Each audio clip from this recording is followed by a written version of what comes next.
Oke, saudara-saudara sekalian, menyambung Mas Hasto, saya ingin menambah saja beberapa hal. Pertama, hanya ingin mengatakan bahwa saya punya mixed feeling. Kenapa saya katakan mixed feeling?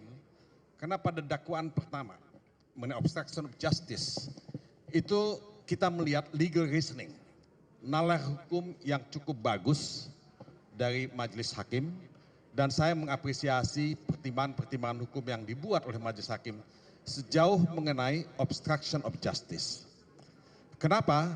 Karena memang sejak awal kami dari tim kuasa hukum tidak melihat ada alasan-alasan hukum apapun untuk mendakwa Saudara Hasto Kristianto melakukan obstruction of justice. Jadi ini satu presiden yang bagus, ya, satu legal reasoning yang bagus yang kita harus pertahankan. Dan kalau sebelumnya kita sangat pesimis, sangat skeptis melihat legal reasoning atau nalar hukum dari majelis hakim, kali ini kita melihat ada titik, ya, nokta harapan bahwa legal reasoning itu bisa kita dapatkan kalau kita berjuang dengan sungguh-sungguh, dengan serius untuk menegakkan hukum dan keadilan. Nah, mixed feeling saya adalah dalam dakwaan kedua, tindak pidana suap, pasal 5 Undang-Undang Tipikor.